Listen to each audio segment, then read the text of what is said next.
Bueno, el tema de hoy es la predestinación. La predestinación, Efesios 5, del 5 al 14. Lo que vamos a hacer es que vamos a hacer un breve repaso y vamos a seguir. No voy a leer todos esos versículos, sino que a medida que los vaya leyendo, los voy explicando. Entonces, vamos a dar comienzo entonces en oración. Amantísimo Dios eterno, gracias te damos, Señor, una vez más, Padre Santo, primeramente por la salvación de nuestras almas. Gracias, Señor, por este privilegio de la primera reunión como iglesia que tenemos en el año, en este nuevo año 2024. Señor, gracias. Gracias por permitirnos estar aquí. Gracias por poner el querer como el hacer, Señor, y el deseo en cada uno de los que estamos aquí congregados, Señor. Ahora te pedimos, Dios eterno, que no tomes en cuenta la debilidad del predicador, Señor, sino que al ser expuesta tu palabra, Dios Santo, que tú ministres, que ministres tanto a los que estamos aquí presentes como ministres a los que están escuchando esto después, Señor, este mensaje grabado por medio, Señor, del internet, Dios eterno.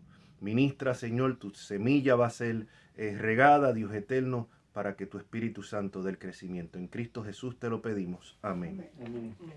Nosotros comenzamos hace unas semanas atrás, ¿se acuerdan? En el versículo 3, esto de hecho, en Miami creo que fue que comenzamos esto, donde dice: bendito sea el Dios y Padre de nuestro Señor Jesucristo, que nos bendijo con toda bendición espiritual en los lugares celestiales, en Cristo. Y nosotros vimos las bendiciones que tenemos en Cristo. Aunque toda bendición, aún material que tenemos, es gracias al Señor, y tenemos que ver la mano de Dios en eso, independientemente de nuestro esfuerzo. Si tenemos esfuerzo, si tenemos habilidades, es porque Dios nos las ha concedido. Si tenemos oportunidades, porque Dios nos las ha concedido. Y muchas veces el mismo Señor nos pone en gracia con otras personas, pues para que nos ayude, ¿no? Pero principalmente las bendiciones que podemos esperar en Cristo son las bendiciones celestiales, que están en los lugares celestiales. Y dice, y bien, después de ahí sigue, según nos escogió en Él antes de la fundación del mundo. El primer punto es aquí, las bendiciones espirituales, comenzando por la salvación, y aquí vamos a ver que entonces lleva también lo que es la elección incondicional, que fue el tema que tuvimos la última vez y ya está grabado ahí en YouTube. Y hoy vamos a ver la predestinación. Todo esto son parte de lo que son las bendiciones espirituales.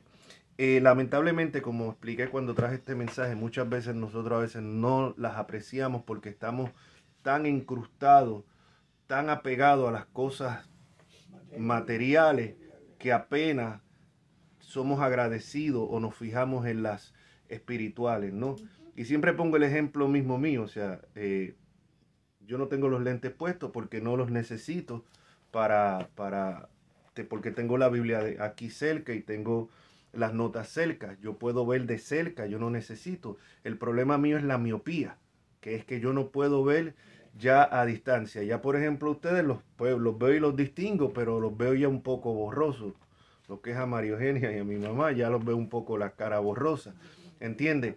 Pero lo de cerca lo puedo ver. Y yo digo siempre, comparo esto con la miopía espiritual que muchas veces tenemos nosotros, porque podemos ver lo que tenemos cerca, lo material. Pero cuando vemos las bendiciones espirituales, cuando se habla de la vida eterna, cuando se habla de lo que somos en Cristo, todas las bendiciones que nos has dado, como que las vemos tan lejos, y como están de lejos, es como el miope, las ve borrosas. Y es lo que nos pasa a nosotros muchas veces. O sea, vemos esas bendiciones espirituales como, sí, sabemos que están ahí, pero borrosas, de lejos. Nos aferramos más a lo que tenemos de cerca, ¿no? Y por eso es que tenemos, como dice el apóstol Pablo, poner la mira en las cosas de arriba y no tanto en las de abajo. Ahora, después de eso vimos que dice, según nos escogió en él, y este en él es en Cristo. Y yo siempre hago este énfasis. Aquí todos los que vemos aquí somos ya creyentes y creyentes de tiempo, pero no necesariamente los que nos están viendo a través de la grabación. Y la importancia siempre que es estar en Cristo. No basta con ser bautista, no basta con ser pentecostal, no basta con ser católico romano, presbiteriano, con haberse bautizado simplemente o tener muchos años. Esto que yo estoy diciendo causaba mucha molestia donde estaba pastoreando anteriormente. Habían personas que se molestaban al yo decir esto, pero es que es una realidad y es mi deber como predicador. O sea que nosotros no podemos simplemente descansar en la denominación, en el conocimiento que tenemos. Nada de eso asegura que estamos en Cristo. ¿Y cómo sabemos que estamos en Cristo? Bueno, pues el Señor fue claro, dice, por su fruto se conoce el árbol. O sea, una vida de piedad, una vida de obediencia, no perfecta, pero que vamos poco a poco creciendo. Y al ver la batalla que tenemos contra el pecado en nosotros mismos es una muestra. O sea, porque el que no está en Cristo no siente esa batalla. Bueno, puede sentir cierta batalla, ciertas tentaciones que a lo mejor él sabe que le van a perjudicar. O sea, un impío puede ver algo ahí que se lo quiera llevar, pero dice, no, no me lo llevo porque si me lo llevo me pueden agarrar y me puede costar cárcel o una vergüenza o algo así. O puede quien desea adulterar, pero a lo mejor lo piensa. Hay otros que no lo piensan, pero un impío puede pensar y medir las consecuencias. Esto me puede costar mi matrimonio, los hijos y todo, así que me abstengo de eso. No lo hace porque esté en Cristo ni porque sea cristiano, simplemente porque está midiendo las consecuencias y tienen la habilidad para eso. ¿Ves? Lo cual nos lleva muchas veces cuando nosotros cometemos, hemos pecado o hemos caído, hemos fallado, siempre asegurémonos que el arrepentimiento de nosotros es genuino, que es un arrepentimiento que nos arrepentimos porque primeramente hemos pecado contra Dios. Porque muchas veces se puede arrepentir uno, pero no porque pecó contra Dios, se puede arrepentir de las consecuencias que trajo ese pecado. Un cristiano que falló, que cayó en adulterio, ahora lo agarraron, le afectó su matrimonio, tal vez perdió su matrimonio, puede estar llorando y arrepentido, sí, pero no a lo mejor necesariamente porque pecó primeramente contra Dios, sino arrepentido por las consecuencias que le trajo ese pecado. Y cuando nosotros nos arrepentimos y vamos a Dios en arrepentimiento, siempre, Señor, examina mi corazón, que mi arrepentimiento sea genuino, que de verdad mi dolor no sea solamente por las consecuencias de lo que estoy sufriendo ahora, sino que mi dolor sea genuino, porque primeramente pequé contra ti. Acuérdense cuando la esposa de Porifar, el egipcio, sonsacó a José, ¿no? ¿Qué hizo José? O sea, ¿cómo voy yo a pecar contra Dios? Primero, ¿cómo voy yo a pecar contra Dios? Él entendió que aparte del pecado y la injuria que le podía estar causando al esposo de esa mujer, el pecado iba primeramente contra Dios. Y eso es algo que nosotros siempre tenemos que tener claro, que el pecado siempre va primeramente dirigido hacia Dios. Yo puedo mentir, pero la mentira que yo hago para salir de ese apuro que me encuentro va primeramente contra Dios. O sea, cualquier cosa que uno cometa siempre es contra Dios. Ahora, para entrar, según nos escogió en Él, o sea, en Cristo, antes de la fundación del mundo. Y nosotros vimos la última reunión que tuvimos antes de fin del año, que el tema fue la elección incondicional, ¿se acuerda? Y vemos, dice que así, según nos escogió en Él antes de la fundación del mundo, para que fuésemos santos y manchas delante de Él. Y en la elección incondicional vimos varios pasajes, estudiamos Romanos, ¿se acuerdan? Eso está ahí todo grabado, donde vimos cómo incondicionalmente Dios escoge desde antes de la fundación del mundo para salvación. O sea, y como dice el reformador Juan Calvino, hasta que nosotros no apreciemos, hasta que nosotros no podamos aceptar lo que es la elección incondicional. ¿Qué significa elección incondicional? Significa que Dios, antes de la fundación del mundo, escogió a cada uno de los que estamos aquí, no por ningún mérito propio, no porque Él vio que teníamos un mejor corazón que el de los demás, no porque Él vio que éramos más buenos, no porque Él vio que a lo mejor estoy mirando y yo veo que Ronald en un cierto punto de su vida me va a aceptar y lo voy a poder usar también porque Ronald es músico. No. No. Ni a Ricky lo voy, ni aquí a nadie. O sea, no porque vio nada bueno, sino por el puro afecto de su voluntad. O sea, porque si vio algo bueno, o si él vio que yo lo iba a escoger a él y por eso él me escogió a mí, entonces realmente ¿quién está escogiendo aquí?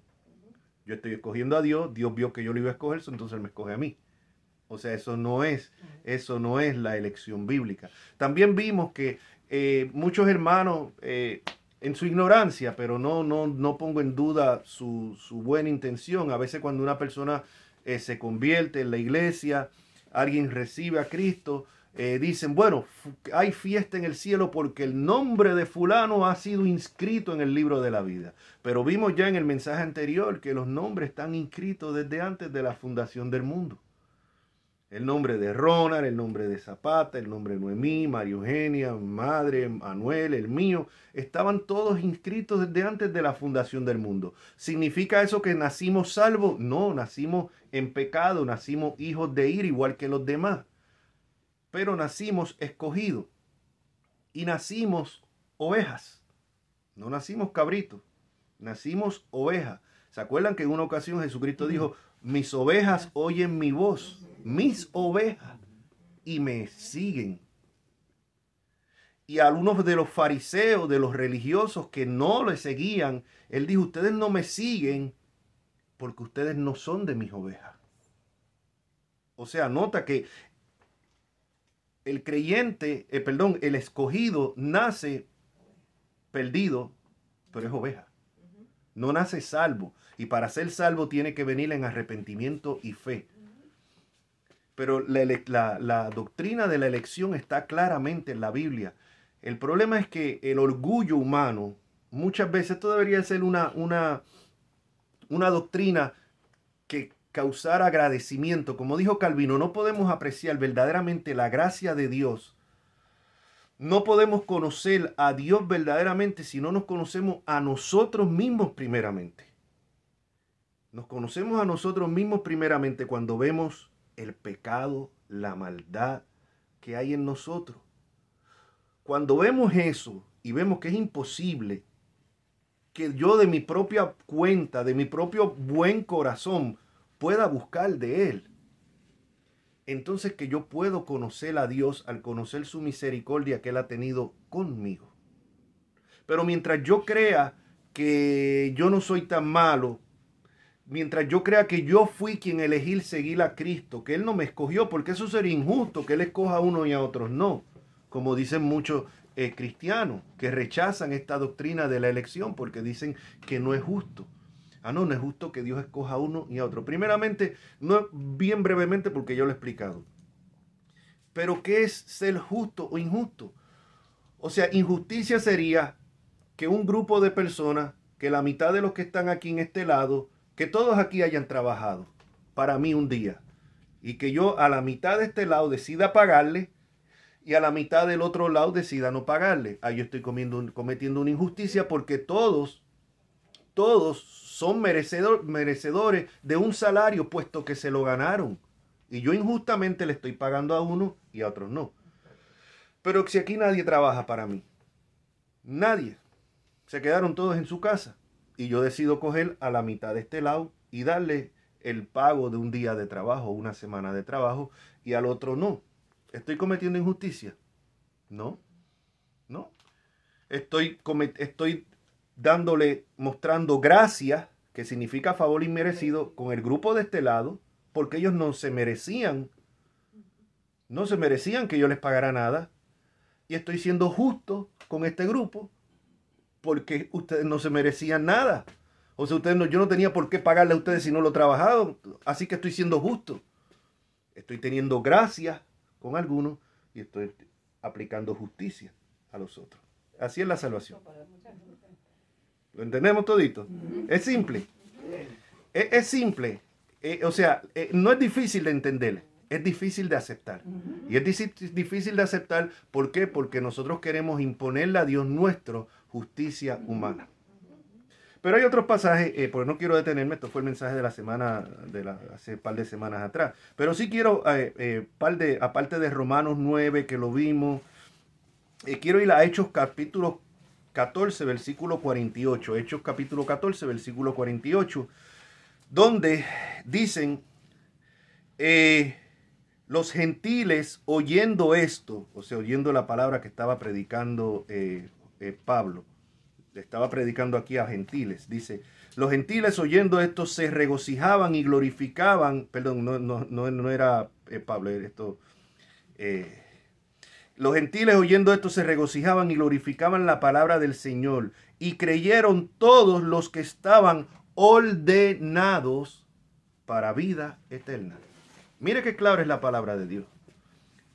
¿Quiénes fueron los que creyeron? Los que estaban ordenados, los que Dios había ordenado, los que había predestinado, los que había escogido incondicionalmente, fueron los que creyeron. No creyó todo el mundo.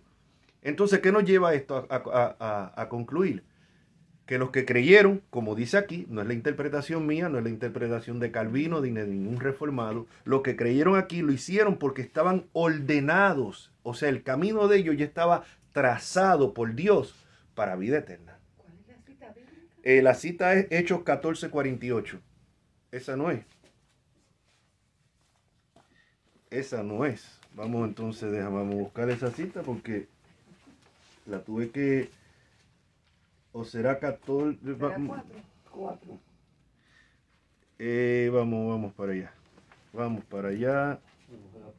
Bueno, miren a ver si la busca porque voy a perder yo tiempo aquí. Si alguien la encuentra, chequense si es, si es Hechos 4. Yo creo que es 4 tal vez. ¿No? Entonces miren a ver si es 14:18. A ver, bueno, ya la vamos a encontrar. Pero dice, los gentiles oyendo esto, si alguien sigue buscando por ahí, si lo encuentran, pues me trae para aclararlo, ¿no? Los gentiles oyendo esto se regocijaban y glorificaban la palabra del Señor y creyeron todos los que estaban ordenados para vida eterna. ¿Esta fue la ordenación de No. Bernabé y Pablo? No. Hechos 16:14. Esta espero darla bien. Hechos 16:14. Dice, entonces, aquí sí fue Pablo quien estaba predicando. Entonces una mujer llamada Lidia, vendedora de púrpura de la ciudad de Tiatira, que adoraba a Dios, estaba oyendo y el Señor abrió el corazón de ella para que estuviese atenta a lo que Pablo decía. Oigan bien, ¿por qué ella estuvo atenta a qué se debe de repente que aquí puede haber un grupo de personas? Aquí soy un grupo pequeño, todos somos ya creyentes, ¿verdad? Pero podemos, por ejemplo, cuando estaba pastoreando en la otra iglesia, que había un grupo ya mucho más grande, un grupo de 80 y pico, de 90 y pico de personas, y habían personas que estaban atentas, pero habían otras personas que no. O sea que, pues estoy aquí, cumplo con venir, estoy aquí, vine a acompañar a fulanito, a fulanita que me invitó, pero ya, o sea, en verdad muchos están hasta mirando el reloj a ver cuándo se calla ya y termina, que tengo cosas que hacer o hay cosas que quiero hacer, ¿no? ¿A qué se debe eso?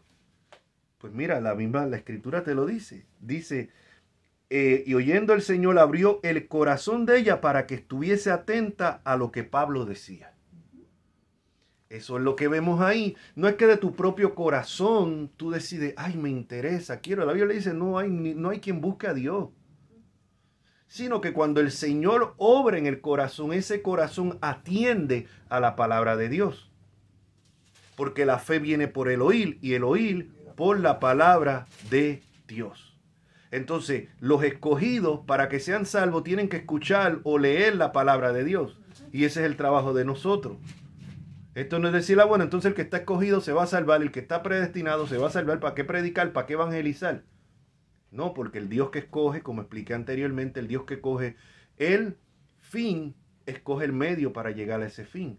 Y el fin, que es la salvación de los escogidos, el medio es que se le predique la palabra. Y es un mandato, ir y hacer discípulos a todas las naciones. Amén. Claros hasta aquí, ¿verdad? Entonces ahora sí seguimos ya más para adelante. Entonces, versículo 5 dice, versículo 4, ya vimos, según nos escogió en él antes de la fundación del mundo, para que fuésemos santos y sin mancha delante de él. Y como dice aquí el comentario que tengo en la Biblia de Estudios Teológicos, dice, esto de sin mancha delante de él, no es un objetivo opcional para los cristianos. sino que constituye el propósito mismo de la elección. Una persona que en su conducta no manifiesta la conducta de piedad de un cristiano, entonces no hay que poner en duda verdaderamente que esa persona sea un elegido. Creemos en la seguridad de la salvación y ese no es el tema aquí.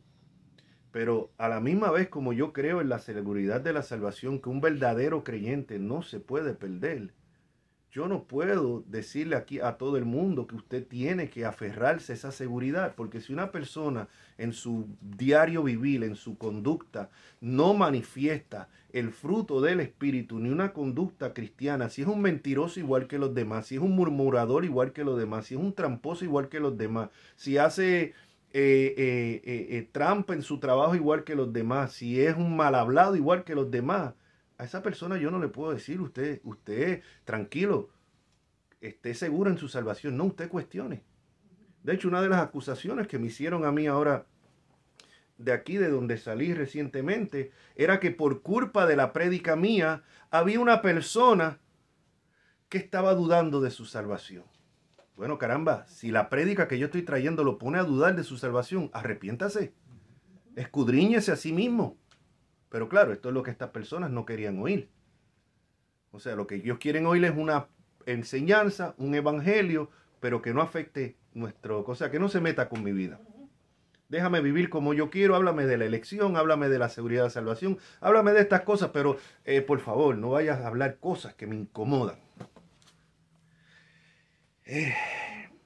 Así que, como dice aquí, esto de ser sin mancha delante de él no es un objetivo. Hace unos años atrás, bastantes años, el hermano John MacArthur sacó un libro que se llama El Evangelio según Jesucristo, que se lo recomiendo si no lo han leído, y fue por una controversia que se formó entre algunos hermanos porque ellos decían que Jesucristo podía ser su Salvador sin ser su Señor, que el señorío de Cristo era opcional.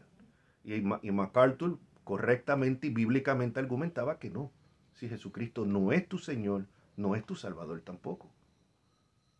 Somos salvos solamente por la fe, pero esa fe no viene sola. O sea, fe sin arrepentimiento no es. La fe tiene que venir acompañada del arrepentimiento.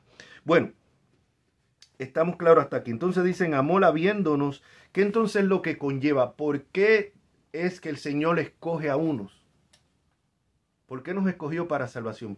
¿Y por qué nos predestinó, como vamos a ver más adelante? ¿Qué es el motivo? En amor. El motivo es en amor. Ese es el motivo. Habiéndonos predestinado. En amor, habiéndonos predestinado para ser adoptados hijos suyos por medio de, según Jesucristo, según el puro afecto de su voluntad. Entonces, el motivo de la elección y la predestinación es el amor. ¿Qué es lo que sigue? Habiéndonos predestinado. Predestinar es trazar el camino. Todos los acontecimientos que ocurrieron en nuestra vida, que finalmente nos llevaron a recibir a Cristo como Señor y Salvador, fueron trazados. Para algunos tal vez fue que los invitó a lo mejor alguien un día a una iglesia, y usted a lo mejor no tenía más nada que hacer y qué sé yo, pues déjame acompañarlo. Y a lo mejor ese fue el medio que Dios utilizó y ahí fue que se tiró la semilla por primera vez. Puede ser que haya sido la primera vez o puede ser que haya sido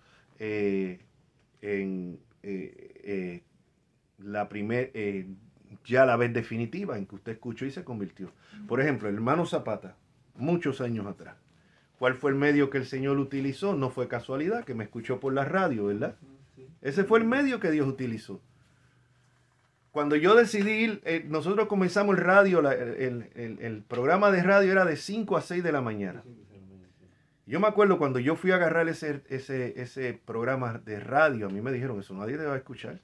A esa hora, un sábado en la mañana, de 5 a 6 de la mañana. Eso nadie te va a escuchar. Y yo viajaba todos los sábados. Después de ahí tenía que salir a trabajar. Yo viajaba desde aquí, desde Tamarack, donde vivo, hasta allá, hasta el Southwest, que era donde estaba la emisora esta por allá, de la 1080. AM, tampoco FM. Y fíjate, Y muchas personas vinieron y ahí está el hermano Zapata, es un testimonio de eso. Quiere decir que Dios trazó el ponerme a mí la inquietud de ir y abrir un programa de radio. Todo eso estaba ya en como Dios había predestinado la conversión del hermano Zapata y la de otros más también. Pero o sea, todo eso fue cuidadosamente, cada detalle planeado y llevado a cabo por Dios, por medio de los instrumentos humanos, hasta que llegó el momento que no fue casualidad, que Zapata escuchó el programa y la semilla cayó. Y ya van casi 30 años, ¿verdad? Casi 30 años. Y miren al hermano Zapata aquí. El hermano Zapata se convirtió, fue bautizado y míralo aquí. Pero todo eso fue predestinado y por lo mismo se pudiera decir aquí de cada uno. En algunos casos tal vez fue la aflicción, tal vez fue la enfermedad, tal vez fue algo, una desgracia, una tribulación que Dios puso, que fue lo que nos llevó. Pero todo eso fue planificado, porque era parte de lo que Dios, del camino que Dios había trazado en nuestra predestinación. Como yo le digo, esto de la predestinación, en vez de ser un tema polémico por el cual estemos discutiendo entre cristianos, debe ser un motivo de gracia. Pero es que nosotros siempre le buscamos las 5 patas al gato. ¿Por qué? Mira, porque en vez de estar nosotros agradecidos y decir, Señor, gracias, porque siendo yo malvado, pecador, con un corazón de piedra que no había forma que se pudiera transformar al conocerme yo, si no es porque tú me llamas, si no es porque tú me transformas, yo nunca me hubiese venido a ti, no me hubiese sido salvo. Gracias por haberme escogido desde antes de la fundación del mundo sin haber nada bueno en mí. En vez de mirarlo de esa manera, ¿qué es lo que hacemos? Pero ¿y por qué no escoge a todo el mundo? No es justo. Es que miren la perversidad del corazón humano. O sea, en vez de dar gracia, no, pero es que no me parece justo porque está bien, qué bueno que me escogió a mí, pero entonces me parece injusto que no haya escogido a otra gente. Es que así es el ser humano. Y algunos de los que lamentablemente me están escuchando por medio de esta grabación piensan así. O sea, y entonces polémicas. Pero bueno, vamos a seguir adelante porque quiero cubrir todo esto hoy y tenemos Santa Cena. Entonces ya vemos que en amor habiéndonos predestinado para ser adoptados hijos suyos por medio de Jesucristo. No me canso, sueno como un disco rayado, repitiendo lo mismo, pero no me canso de la insistencia de que es por medio de Cristo. Y esto tengo que insistir más también porque hay muchas personas que me están viendo a través de esta grabación. No es por medio de tu denominación, no es por medio del conocimiento bíblico, no es por medio de los dones, no es por medio de que te bautizaste. Puedes tener todas estas cosas y no estar en Cristo. Es solamente por medio de Cristo. Cuando venimos a Él en arrepentimiento y fe. Dice, predestinado, aquí en el comentario que tengo en mi Biblia de estudio, dice previamente ordenado, lo que les expliqué, o sea, trazando el camino, predestinado, previamente ordenado o designado para alguna posición. La elección de los cristianos por parte de Dios implica la predestinación de esto para algo, en este caso para ser adoptados como hijos, De ahí que en este contexto la elección y la predestinación se refieren a la decisión de Dios de salvar a alguien. Todos los cristianos son hijos en el sentido de ser herederos destinados a heredar las bendiciones del Padre en el cielo. Aquí, al igual que en otros lugares, el pasaje Pablo precisa y enfatiza el plan de Dios y su iniciativa en la redención con la frase según el puro afecto de su voluntad. ¿Por qué Dios lo hizo? No porque Dios se vio forzado, no porque Dios se vio obligado a salvarnos, sino según el puro afecto de su voluntad. Dios no puede ser constreñido por ninguna fuerza externa y su voluntad inexorable para los creyentes es la de derramar en ellos su gracia y su bondad en Cristo Jesús. Su gracia, ¿qué significa gracia? Favor inmerecido. Y su bondad. Y dice, según el puro afecto de su voluntad, para alabanza de la gloria de su gracia, con la cual nos hizo aceptos en el amado. Primeramente según el puro afecto de su voluntad. ¿Para qué? Para la alabanza de la gloria de su gracia. ¿Cómo se puede manifestar la gracia, el favor inmerecido que Dios nos ha dado? Su bondad, por medio de la elección y la predestinación. Dándole a personas que merecían una cosa lo que no merecen. Nosotros todos merecemos la condenación eterna. Todos merecemos el infierno. Y Dios en su gracia nos eligió sin nada bueno en nosotros, predestinó, trazó cada detalle, Él lo trazó. Para que viniésemos a ser adoptados. El motivo, el amor y según el puro afecto de su voluntad. Versículo 7. Para hacernos aceptos en el amado, en quien tenemos redención por su sangre. Redención denota el rescate de alguien de la cautividad o la esclavitud. O sea, cuando dice que fuimos redimidos por la sangre de Cristo, o sea, Él pagó. Ahora, ¿quién Él le pagó? Hay gente que dice, al diablo. No, pero ¿qué es esto? Pero es que es increíble. Es increíble las cosas que uno escucha a veces dentro del llamado pueblo de Dios cristiano. Es que el analfabetismo bíblico es algo que es que de verdad que le da a veces uno lo que le da ganas de llorar. No, el Señor no tuvo que pagarle nada al diablo. Cuando Cristo murió, pagó por nosotros, o sea, nos redimió, pagó por la cuenta que nosotros no podíamos pagar al Padre. Al Padre. Porque todo pecado tiene que ser castigado. O el castigo se cae sobre Cristo en la cruz, o el castigo va a caer sobre los que rechacen a Cristo el día del juicio por toda la eternidad. Pero no se va a quedar. Dios es justo. No se va a quedar pecado sin pagar. Aquí en las leyes de los hombres hay personas que pueden esquivar el sistema, hacer sus trampas y nunca pagar aquí. Créame, si no se arrepienten, un día van a dar cuenta a Dios. Un día van a dar cuenta a Dios. Así que seguimos. Y dice, en quien tenemos redención por su sangre, el perdón de pecados según las riquezas de su gracia. Lo primero por lo que Cristo murió fue por el perdón de nuestros pecados. Cristo no murió por sanar nuestra enfermedad. Cristo no murió para que tengamos salud física. Cristo no murió para que no tengamos ningún problema financiero. Cristo no murió para que no tengamos problemas ni aflicciones. No, Cristo murió por nuestros pecados. Y eso es importante que lo tengamos en mente, porque hay muchos de estos falsos maestros del evangelio de la prosperidad que constantemente andan prometiendo lo que Cristo, ni la Biblia, ni promete en ningún lado. O sea, que el Señor puede sanar nuestras enfermedades. Sí puede. Han habido testimonio de eso. Que el Señor puede mejorar cuando estamos en problemas financieros. Podemos clamar a Él. Él puede. Como puede ser su voluntad no ayudarnos en eso. Porque a lo mejor quiere enseñarnos algo a través de eso. O sea, aquí el asunto es que por lo que Cristo murió, fue por nuestros pecados. Y por eso es que tenemos que estar agradecidos. Si vamos a mirar que tal vez mi situación económica no es la mejor, que mi salud no es la mejor, no podemos, caemos otra vez a la miopía espiritual. Estamos mirando solamente lo que tenemos aquí y no podemos apreciar verdaderamente lo que son las bendiciones espirituales. Dice, en quien tenemos la redención por su sangre, el perdón de pecados según las riquezas de su gracia, o sea, su favor inmerecido, que hizo sobreabundar, oigan bien mis hermanos, hizo sobreabundar para con nosotros en toda sabiduría e inteligencia.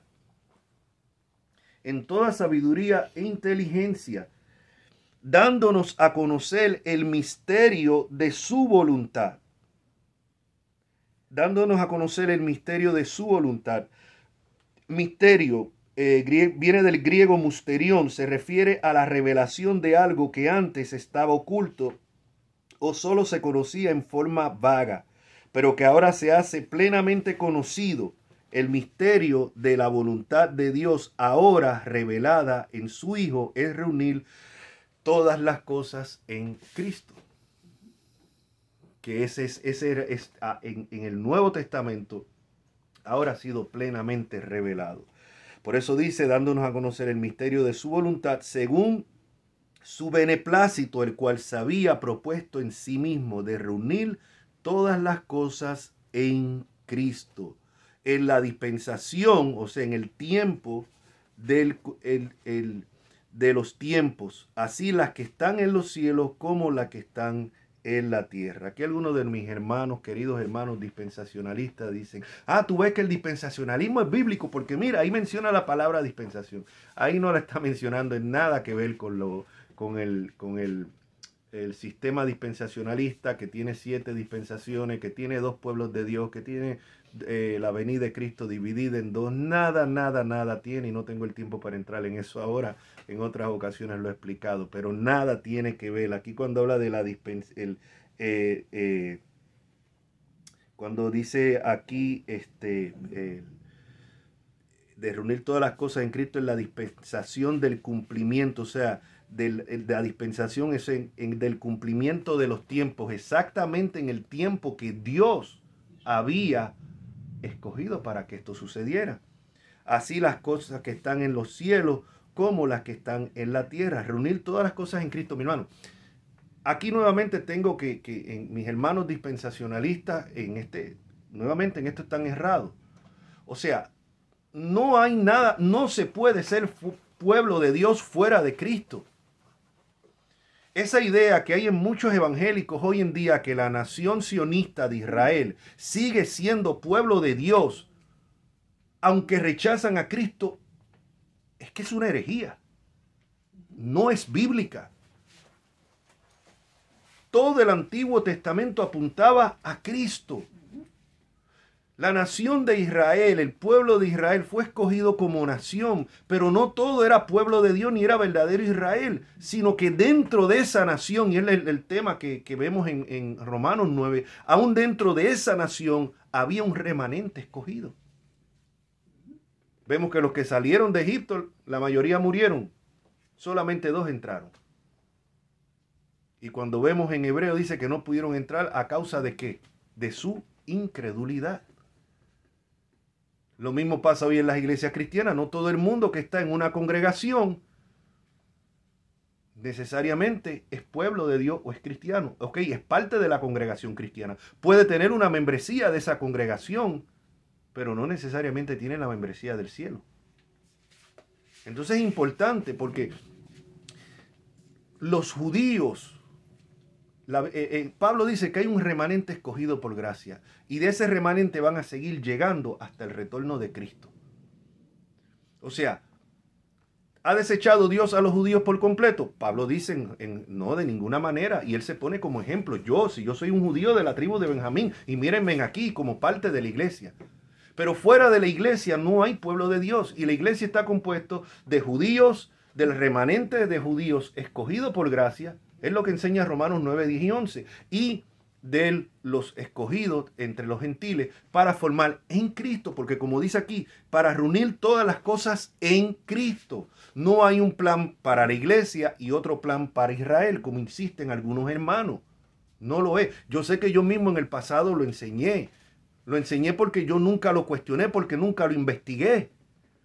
Y esa es la gran responsabilidad que nosotros tenemos ahora, que yo siento. O sea, yo no puedo simplemente repetir porque esto fue lo que me enseñaron. No, yo tengo un gran compromiso. Y estoy hablando de parte de Dios. Estoy siendo un profeta de Dios, no en el sentido de traer nuevas revelaciones, sino de hablar de parte de Dios al yo exponer su palabra. Y yo tengo que asegurarme que lo que yo enseño sea la verdad bíblica y no simplemente enseñarlo porque eso fue lo que a mí me enseñaron. Entonces, aquí es de reunir todas las cosas en Cristo, tanto las que están en los cielos como las que están en la tierra. En él, asimismo, tuvimos herencia, habiendo sido predestinados. Aquí nuevamente vemos la predestinación. ¿Conforme a qué? Al propósito del que hace todas las cosas según el designio de su voluntad. Nos atrevemos entonces nosotros a cuestionar la elección o la predestinación porque no se ajusta a nuestro sentido de justicia humano. Porque nos parece injusto que Dios escoja a uno y a otros no. ¿Por qué no predestina a todo el mundo? O sea, mi hermano, es que mire, primeramente la palabra de Dios, pero simplemente mirar alrededor, es obvio que Dios no le da el mismo trato a todo el mundo. Hay personas que nacen en hogares cristianos, en países supuestamente cristianos, escuchando el evangelio desde pequeños. Hay otros que nacen, mueren y nunca oyeron el evangelio. ¿Por qué? Porque Dios así lo decidió. ¿Quién le predicó el evangelio a nuestros indios? A los taínos del Caribe, a los incas. ¿Quién les predicó el evangelio a esa gente por generaciones? Todos los indios de América. Nadie. Esa gente nacieron, murieron en el paganismo. Y después cuando escuchan un cristianismo adulterado, que fue el catolicismo romano. O sea, no escucharon ni siquiera el mensaje de la salvación por medio de la fe en Cristo. O sea, ¿y qué podemos decir? Bueno, pero es que el Señor quiere salvar a todos, pero no puede. Él quiere que cada ser humano sea salvo, pero no puede salvarlo. Es que unas cosas llevan a la otra. No, pero es que Juan 3:16 dice que de tal manera amó Dios al mundo, sí. Que ha dado su Hijo unigénito, sí. ¿Para quién? Para todo aquel que en Él cree. Ahí ya vemos un límite. No dice para que todo el mundo se salve, no, sino todo aquel que en Él cree. ¿Y quién va a creer? Los que fueron escogidos y predestinados. Y el que fue escogido y predestinado, no importa dónde viva, que viva en el medio de la jungla, Dios va a encontrar el medio de que le llegue el evangelio para que sea salvo. Y entonces a los que nunca le llegó, pues no fueron escogidos. Simple, mi hermano. Es que es simple. Es que es simple de entender, lo que es difícil de aceptar. Seguimos. Predestinados. Dice aquí el comentario que tengo, transformar a los que creen en Él en herederos con Cristo no fue una decisión improvisada. A ver, mi hermano, y aquí nuevamente tengo que aclarar, la iglesia no fue un plan B. Hay hermanos evangélicos que creen que la iglesia es un plan B, que el plan original era con el pueblo de Israel. Y como el pueblo de Israel falló, pues entonces ahora Dios se sacó de la manga, pues como los judíos rechazaron a Cristo, déjame entonces formar otro pueblo que es la iglesia. No, eso no fue así. El plan A siempre fue la iglesia, porque el plan A era reunir todas las cosas en Cristo. Desde antes de la fundación del mundo, Dios nos había escogido, nos había predestinado. Entonces nosotros no somos un plan B. El plan A es la iglesia. O sea, no fue algo que Dios decidió en el camino, me salió mal esto, pues entonces ahora me busco otro pueblo. No, no fue así. Así que, como dice aquí, Dios había planeado desde la eternidad. Por definición, Dios es soberano y dirige todas las cosas libremente conforme a su voluntad independiente. Esto supone un marcado contraste con los dioses paganos de la época, a los que a menudo se les suponía volubles u obligados a actuar por un destino arbitrario e inescrutable. La predestinación divina concede a su pueblo un tremendo consuelo, ya que a los creyentes saben que todos los que vienen a Cristo lo hacen debido a la elección y a la gracia capacitadora de Dios, que hace todas las cosas según el designio de su voluntad. Es decir, que todos los acontecimientos que tienen lugar han sido, en cierto sentido, predestinados por Dios. Al mismo tiempo, resulta evidente de todos los mandamientos morales que contienen tanto Efesios capítulos 4 al 6 como las demás cartas de Pablo, mediante todos sus notables esfuerzos por extender el evangelio. Como dije, el fin, Dios prepara el fin, pero Dios también prepara los medios para llegar a ese fin. Por lo que respecta al problema de la existencia del mal y de los sucesos trágicos de la vida, ni Pablo ni los demás autores bíblicos culpan jamás a Dios de estas cosas, porque Dios no es autor del pecado. Sin embargo, nada ocurre fuera de su providencia. Entonces, mis hermanos,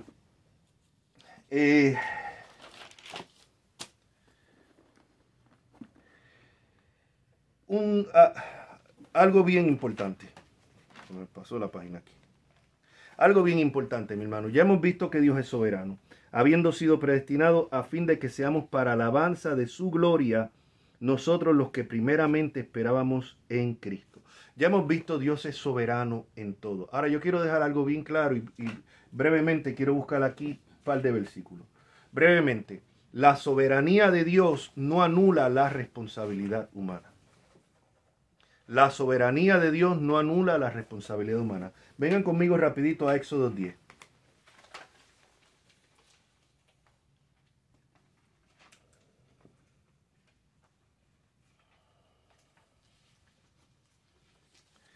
Éxodo 10, versículos del 1 al 3. Porque esta discusión la tuve yo con un varón ahí en la iglesia, que él parece que él entiende la soberanía de Dios como un fatalismo. Él dice, bueno, si yo cometo adulterio es porque Dios lo predestinó, Dios lo decretó y no había nada que yo pudiera hacer. Eso es excusar el pecado. Eso es excusar el pecado. Y ningún reformado ni ningún cristiano calvinista que verdaderamente lo es, va a creer y aceptar eso. Venga conmigo aquí, Éxodo 10, del 1 y el 2. Dice, Jehová dijo a Moisés, entra a la presencia de Faraón, porque yo he endurecido su corazón y el corazón de sus siervos para mostrar entre ellos estas mis señales, para que cuente a tus hijos y a tus nietos las cosas que yo hice en Egipto y mis señales que hice entre ellos, para que sepáis que yo soy Jehová. Oiga bien, el Señor manda a Moisés a hablar con Faraón, pero antes que lo mande le dice, yo endurecí el corazón de Faraón. En otros pasajes dice que Faraón endureció su corazón. Pero aquí dice, yo he endurecido su corazón y el corazón de sus siervos. Pero había un motivo. ¿Cuál era? Glorificar el nombre de Dios. Para Dios hacer sus maravillas, para que eso sirviera de testimonio a la nación de Israel y ellos siguieran pasando eso a sus hijos y a sus hijos. Y usted ven cuando lee los salmos, que muchos de los salmos sigue repitiendo cuando Dios abrió el mar rojo, la plaga que mandó a los egipcios y todo esto. ¿Ve? Ahora, uno puede decir, bueno, pues entonces el pobre Faraón no le quedó más remedio. Es inocente porque fue Dios quien endureció su corazón. Versículo 3, perdón. Entonces vinieron Moisés y Aarón a Faraón y le dijeron, Jehová, el Dios de los hebreos, ha dicho así, ¿hasta cuándo no querrás humillarte delante de mí? Deja ir a mi pueblo para que me sirva. Oiga bien. Vemos primeramente que dice que Dios endureció al Faraón. Deja eso sin culpa a Faraón. No, porque ahora vemos que Faraón no sabía que él estaba haciendo los designios de Dios.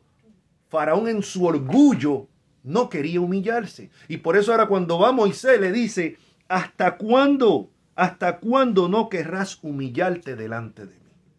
Entonces vemos claramente que la soberanía de Dios no anula nuestra responsabilidad humana. Otro pasaje más, Hechos 2, ya estamos terminando. En Hechos 2, versículo 36. Libro de los Hechos.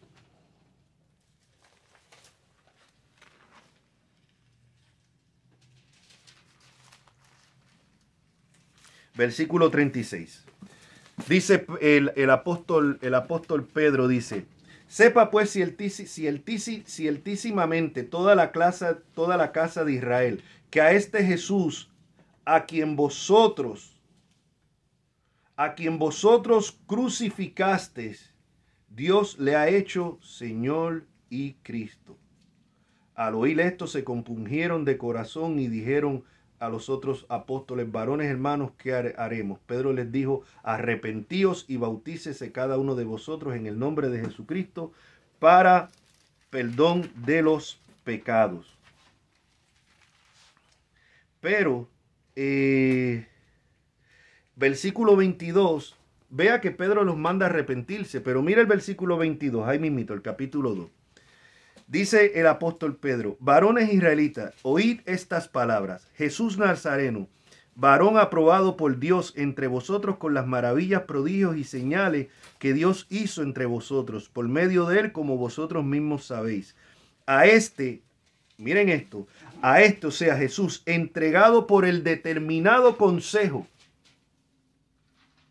y anticipado conocimiento de Dios. Oiga bien, Jesús fue entregado por el consejo, o sea, por el decreto de Dios. Y claro, anticipado conocimiento porque lo que Dios decreta se va a cumplir. Pero él dice que este fue entregado por el determinado consejo y anticipado conocimiento de Dios. Ahora le dice a los judíos: prendisteis y matasteis por manos de inicuos crucificándole. Ahí la responsabilidad de la nación de Israel, de los religiosos del pueblo. ¿Ve? Soberanía de Dios. Dios fue quien su determinado consejo determinó desde antes de la fundación del mundo que Jesucristo iba a morir. Pero eso no quitó la culpa de los que lo crucificaron. ¿Por qué? Porque ellos no lo crucificaron por cumplir lo que estaba escrito de Cristo, ni por llevar a cabo el designio de Dios. Ellos lo crucificaron por sus motivos perversos. Igual que cuando Dios envió a Babilonia a castigar la nación de Israel. Dios habla hasta de Nabucodonosor, mi siervo, un hombre pagano que no conocía a Dios, que iba arrasando con todo el mundo. Fue el instrumento, igual que los asirios, para castigar la nación de Israel que se había apartado de Dios. Sin embargo, después Dios dice: yo voy a castigar a esa nación. Yo voy a castigar a esa nación que le hizo esto a mi pueblo. ¿Pero por qué si Dios mismo los trajo? Sí, porque el motivo de ellos era perverso. Ellos no sabían que ellos estaban siendo guiados por la mano de Dios. Ellos lo hicieron con motivos de destrucción, asesino, o sea, para su propia gloria, por su maldad. Y por eso son responsables. Soberanía de Dios, responsabilidad humana. Van de la mano. Van de la mano. Siempre recuerden eso. Volvemos otra vez ahora a Efesios para terminar. Volviendo otra vez al libro de Efesios. Dice, a fin, versículo 12, el 11 nuevamente, en el mismo tuvimos herencia, habiendo sido predestinados conforme al propósito del que hace todas las cosas según el designio de su voluntad, porque como Dios es soberano, su voluntad siempre se va a cumplir, a fin de que seamos para alabanza de su gloria, nosotros los que primeramente esperábamos en Cristo. En él también vosotros, habiendo, oiga bien, oído la palabra de verdad, fuisteis sellados con el Espíritu Santo de la promesa. ¿Qué significa el sello? El sello es la garantía. Todo creyente, todo genuino creyente, oiga bien, usted en el momento que creyó, usted fue bautizado por el Espíritu Santo. Lo vimos en 1 Corintios 13. Por un solo espíritu fuimos todos bautizados en un cuerpo. Por la manera que usted y yo vinimos a formar parte del cuerpo de Cristo fue cuando creímos, fuimos bautizados para ser unidos al cuerpo de Cristo y fuimos sellados. Esa es la garantía de que no nos podemos perder. Esa es la garantía de lo que Él ya selló, eso es su propiedad. Así que mis hermanos, no se dejen confundir por muchos de estos hermanitos que aprecio mucho, pero dicen, no, si usted no habla en lengua, usted no tiene el bautismo del Espíritu Santo. No, si usted no habla en lengua, usted no tiene el Espíritu Santo. Si alguno no tiene el Espíritu de Cristo, el tal no es de él. Dice claramente la Escritura y dice que Dios no da su Espíritu por medida. La Biblia no nos manda a buscar el bautismo del Espíritu Santo. La Biblia no nos manda a buscar el sello del Espíritu Santo. Esas son cosas que vienen en el momento en que creímos. Lo que la Biblia nos llama es a ser llenos del Espíritu Santo, que es otra cosa diferente. ¿Y qué es ser lleno del Espíritu Santo? Somos llenos del Espíritu Santo a medida que nos sometemos y obedecemos la palabra de Dios. Eso es ser lleno del Espíritu Santo. No tiene nada que ver con hablar en lengua, con brincar, con tirarse al piso, con este tipo de cosas. Nada tiene que ver. Puedes hablar todas las lenguas que quieres y a la misma vez con esa misma lengua azotar y castigar a tu vecino, al hermano, a la hermana, murmurar, calumniar y todo este tipo de cosas. Ah, no, pero estoy lleno porque mira cómo hablo en lengua. Esa es la fácil. Esa es la fácil. Terminamos. habiendo sido sellados con el espíritu de la promesa, que es las arras de nuestra herencia, la redención de la posición adquirida. ¿Para qué? Para la alabanza de su gloria. Así que resumiendo, mis hermanos, ¿cuáles son esas bendiciones espirituales? La elección incondicional, la predestinación. Dios nos escoge, Dios nos predestina, Dios nos salva, Dios nos sella. Todo esto es parte de las bendiciones espirituales que está hablando aquí, que debe de ser el motivo. Esto es para salir nosotros de aquí en una nube esta tarde, meditando en eso y dándole gracias al Señor por eso. Y quitar un poquito como la vista de las cosas de aquí. Tenemos cosas aquí en la tierra que ocuparnos, pero poner siempre la vista en las cosas de arriba.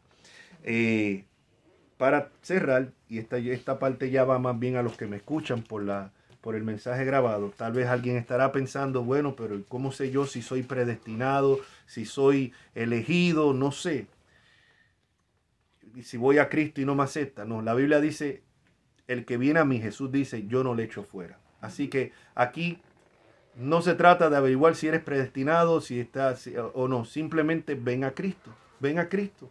Quiere asegurarte que eres predestinado, que has sido elegido. Ven a Cristo en arrepentimiento y fe y serás salvo. Así que oramos. Padre, gracias te damos en esta hora. Gracias por este mensaje. Tu semilla ha sido tirada, oh Dios. Rogamos que tú des el crecimiento, Señor, y a nosotros los que estamos ya en Cristo. Oh Dios, ayúdanos en nuestra ingratitud, Señor, a realmente apreciar todas estas bendiciones que tú nos has dado en Cristo. Señor, gracias te damos. Esto te lo rogamos y te lo pedimos en Cristo Jesús. Amén.